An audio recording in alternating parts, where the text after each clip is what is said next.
பொருளாதார அடிப்படையில் சம வாய்ப்பு சமுதாயம் ஏற்பட வேண்டும். கேப்டன் விஜயகாந்த் வலியுறுத்தல்.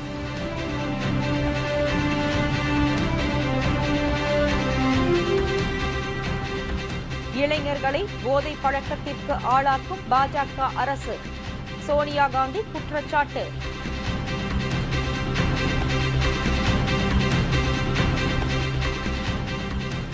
தமிழக ஆளுநர் ரோசையாவை திரும்ப அழைக்க கோரி குடியரசுத் தலைவருக்கு கடிதம். நிலவேர ஊழல் வழக்கால் புதிய சிக்கல்.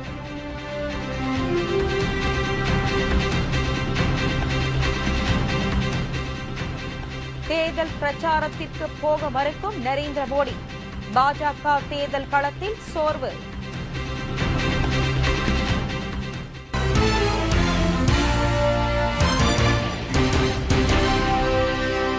வணக்கம். விரிவான செய்திகள்.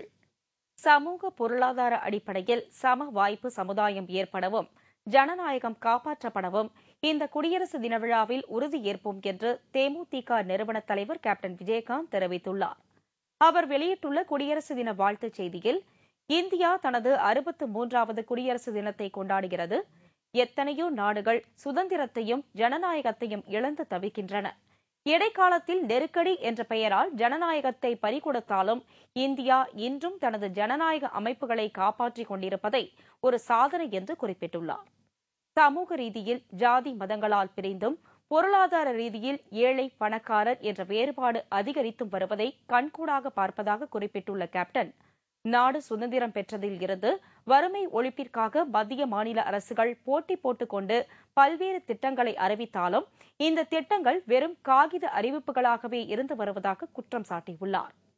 உலகிலேயே இன்றும் அதிக ஏழை மக்களை கொண்ட நாடு இந்தியாதான் என்று தெரிவித்துள்ள கேப்டன், உண்மையான ஜனநாயகம் மலர்ந்திருக்குமே ஆனால் இந்த அவல நிலை ஏற்பட்டு இருக்காது என்றும் குறிப்பிட்டுள்ளார். மக்கள் பிரதிநிதியாக உள்ள அரசியல் தலைவர்கள் குடியரசு தினத்தை குண்டு துளைக்காத மேடைகளில் கொண்டாட வேண்டிய அவசியம் ஏற்பட்டது ஏன் என்றும், பொதுமக்கள் கூடும் பேருந்து நிலையங்கள், ரயில் நிலையங்களை போலீசார் கண்காணிக்க வேண்டிய அவசியம் ஏற்பட்டிருப்பது ஏன் என்றும் கேப்டன் விஜயகாந்த் கேள்வி எழுப்பியுள்ளார். தற்போதைய பற்றாக்குறை ஜனநாயகத்தை மட்டுமே நம்பியிராமல் அனைவரின் நல்வாழ்வும் வழிவகுக்கக்கூடிய உண்மையான ஜனநாயகம் மலர்வதற்கு அனைவரும் பாடுபடுவதிலேயே இந்தியாவின் எதிர்காலம் அடங்கியுள்ளது என்று அவர் தெரிவித்துள்ளார். எனவே சமூக பொருளாதார அடிப்படையில் சம வாய்ப்பு சமுதாயம் ஏற்படவும் ஜனநாயகம் காப்பாற்றப்படவும் இந்த குடியரசு தின விழாவில் உறுதியேற்போம் என்று கேப்டன் தனது வாழ்த்து செய்தியில் குறிப்பிட்டுள்ளார்.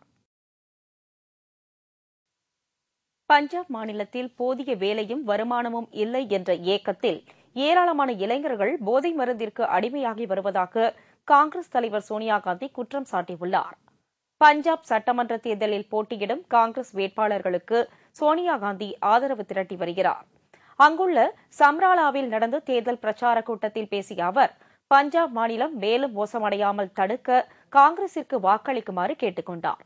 புதிய மின்திட்டம் தொடங்காததால் மாநிலத்தில் கடுமையான மின்சார வெட்டு நீடிப்பதால் விவசாயம், தொழில், வியாபாரம் ஆகியவை வெகுவாக பாதிப்படைந்துள்ளதாகவும் அவர் குறிப்பிட்டார். निराशा की वजह से नशे के आदी हो गए हैं। मजदूर भाइयों के हितों पर ध्यान नहीं दिया जा रहा। शिक्षा और स्वास्थ्य के क्षेत्र में भी हालत खराब है। स्कूलों में ठीक से पढ़ाई नहीं हो रही है। अस्पतालों में सही इलाज नहीं होता है। हमारी प्यारी बहनों के ऊपर जुल्म होते जा रहे हैं। सड़कों की भी इन्हें कोई चिंता नहीं है. காங்கிரஸ் அல்லாத கட்சிகள் ஆளும் மாநிலங்களுக்கு மத்திய அரசு நிதி தருவதில்லை என்ற குற்றச்சாட்டு தவறானது என்றும், மத்திய அரசு ஒதுக்கும் நிதியை எல்லாம் தங்களுடைய சொந்த நலனுக்கு மட்டுமே செலவழித்துவிட்டு பழியை மத்திய அரசு மீது போடுவதாகவும் பாஜக அகாலிதள கூட்டணியினர் மீது சோனியா காந்தி குற்றம் சாட்டினார். நில ஒதுக்கீடு சம்பந்தப்பட்ட வழக்கு ரோசையா மீது பதிவு செய்யப்பட்டு இருப்பதால் அவரை தமிழ்நாடு ஆளுநர் பதவியில் இருந்து திருப்பி அழைத்துக் கொள்ள வேண்டும் என்று தெலுங்கானா பகுதி வழக்கறிஞர் ஒருவர் குடியரசுத் தலைவருக்கு கடிதம் எழுதியுள்ளார். ரோசையா ஆந்திர முதல்வராக இருந்தபோது மைத்ரிவனம் என்ற இடத்தில் உள்ள 9 ஏக்கர் நிலத்தை சட்டவிரோதமாக தனியாருக்கு ஒதுக்கீடு செய்ததாக குற்றச்சாட்டு எழுந்தது. இது சம்பந்தப்பட்ட வழக்கில் ஹைதராபாத் தனி நீதிமன்றத்தில் ஆஜரான IAS அதிகாரிகள் இருவர் ரோசையாவிற்கு எதிராக இந்த நில ஊழல் வழக்கில் சாட்சியம் அளித்துள்ளனர். இதைத் தொடர்ந்து தற்போது தமிழக ஆளுநராக உள்ள ரோசையாவை திரும்பப் பெற வேண்டும் என்று குடியரசுத் தலைவர் பிரதீபா பாட்டீலுக்கு தெலுங்கானா பகுதி வழக்கறிஞர்கள் கடிதம் எழுதியுள்ளனர். இந்த கடிதத்திற்கு குடியரசுத் தலைவரிடம் இருந்து உரிய பதில் வராவிட்டால் உயர்நீதிமன்றத்தில் வழக்கு தொடர இருப்பதாகவும் வழக்கறிஞர்கள் தெரிவித்துள்ளனர். அசாமில் அரசுக்கு எதிராக செயல்பட்டு வந்த பல்வேறு பயங்கரவாத அமைப்பை சேர்ந்த 1500க்கும் மேற்பட்டோர் மத்திய உள்துறை அமைச்சர் ப. சிதம்பரம் முன்னிலையில் ஆயுதங்களை ஒப்படைத்துவிட்டு சரணடைந்தனர். வடகிழக்கு மாநிலமான அசாமில் அரசுக்கு எதிராக உல்ஃபா, குகி உள்ளிட்ட பல்வேறு பயங்கரவாத அமைப்புகள் செயல்பட்டு வருகின்றன. மத்திய மாநில அரசு தொடர்ந்து இவர்களிடம் அமைதி பேச்சுவார்த்தை நடத்தி வந்தது. இதைத் தொடர்ந்து 9 பயங்கரவாத அமைப்புகளுடன் நடத்தப்பட்ட பேச்சுவார்த்தையில் ஆயுதங்களை ஒப்படைக்க வேண்டும் என்று அரசு தரப்பில் வலியுறுத்தப்பட்டது. இதனையடுத்து பயங்கரவாத அமைப்பை சேர்ந்தவர்கள் சரணடைய ஒப்புக்கொண்டதோடு திருந்தி வாழவும் முடிவு செய்தனர். இந்த நிலையில் அசாமில் நடைபெற்ற நிகழ்ச்சியில் மத்திய உள்துறை அமைச்சர் ப. சிதம்பரம், அசாம் முதல்வர் தருண் கோகாய் மற்றும் ராணுவ உயரதிகாரிகள் முன்னிலையில் 1500க்கும் மேற்பட்ட பயங்கரவாதிகள் ஆயுதங்களை அரசிடம் ஒப்படைத்துவிட்டு சரணடைந்தனர். உத்தரகாண்ட், பஞ்சாப் ஆகிய சட்டமன்ற தேர்தல்களில் தனது தேர்தல் பிரச்சாரத்தை குஜராத் முதல்வர் நரேந்திர மோடி ரத்து செய்துள்ளதாக தகவல்கள் வெளியாகியுள்ளன. உத்தரப்பிரதேசத்தில் பிரச்சாரத்திற்கு மோடி வருவாரா என்ற கேள்வியும் எழுந்துள்ளது. வட மாநிலமான பஞ்சாப், உத்தரகாண்ட் ஆகிய மாநிலங்களுக்கு வரும் 30ஆம் தேதி சட்டமன்ற தேர்தல் நடக்கிறது. பாஜக ஆளும் மாநிலங்கள் என்பதால் இங்கு பாஜக தலைவர்கள் தீவிர பிரச்சாரம் மேற்கொண்டு வருகின்றனர். மேலும் மூத்த தலைவர் வாஜ்பாய், குஜராத் முதல்வர் நரேந்திர மோடி உள்ளிட்டோர் தேர்தல் பிரச்சாரம் செய்வார்கள் என்று அக்கட்சி மேலிடம் அறிவித்து அதற்கான பட்டியலையும் தேர்தல் ஆணையத்திடம் கொடுத்துள்ளது. இந்நிலையில் குஜராத் முதல்வர் அலுவலகம் வெளியிட்டுள்ள செய்திக்குறிப்பில், குஜராத் மாநிலத்தில் முதல்வருக்கு 4 நாட்களுக்கு மேல் பல்வேறு அலுவல் பணிகள் இருப்பதால் நடக்கவுள்ள பஞ்சாப், உத்தரகாண்ட் மாநில சட்டமன்ற தேர்தல் பிரச்சாரத்தில் நரேந்திர மோடியால் கலந்து கொள்ள இயலாது என தெரிவிக்கப்பட்டுள்ளது.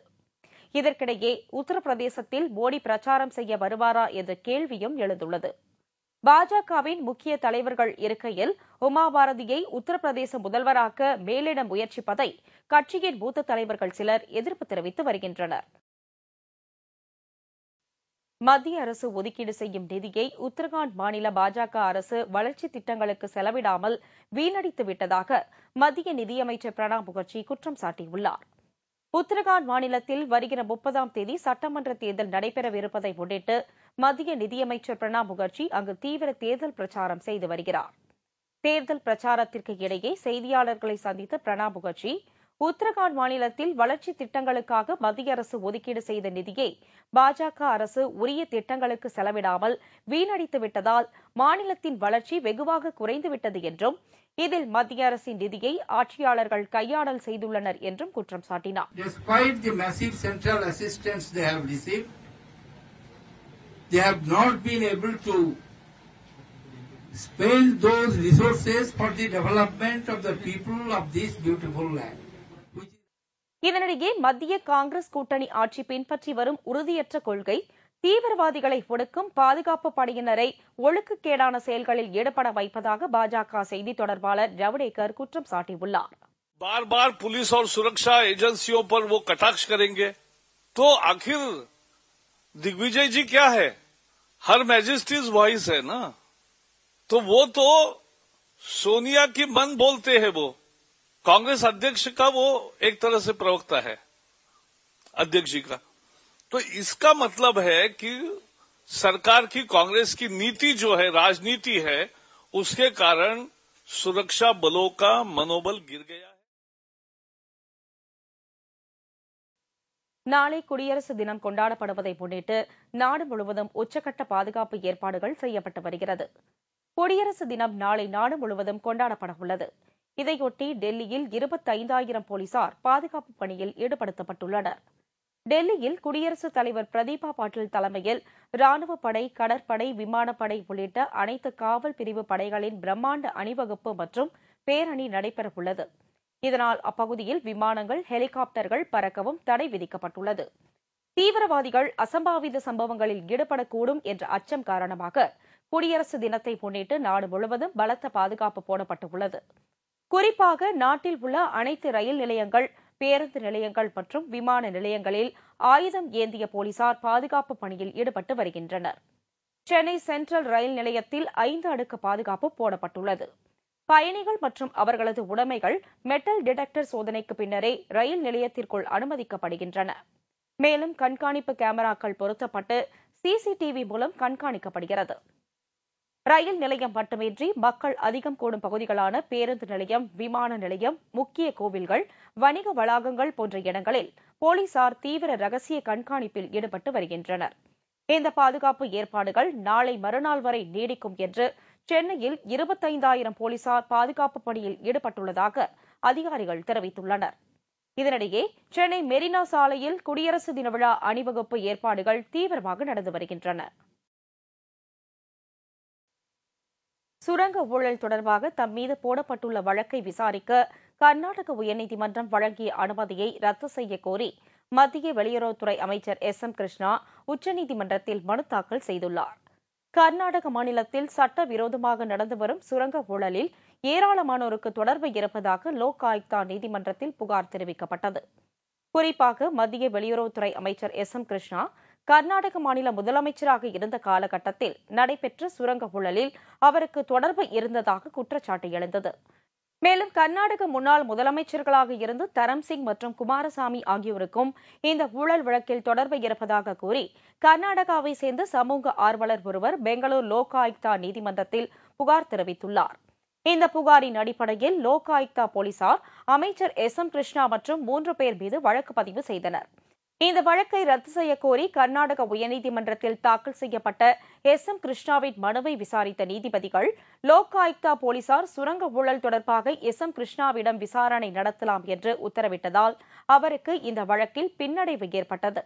இதைத் தொடர்ந்து பெங்களூர் உயர்நீதிமன்றம் வழங்கிய உத்தரவை ரத்து செய்ய கோரி எஸ்.எம். கிருஷ்ணா உச்சநீதிமன்றத்தில் மனு தாக்கல் செய்துள்ளார்.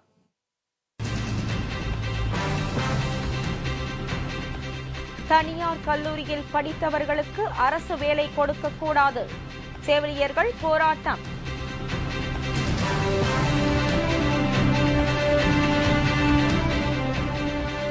சென்னை அருகே காவலர் உடையில் வந்து பெண்ணை கொலை செய்தார்களா? கணவர் வாக்குமூலத்தில் காவல்துறையினர் சந்தேகம். மற்றும் பல செய்திகள் விளம்பர இடைவேளைக்கு பிறகு.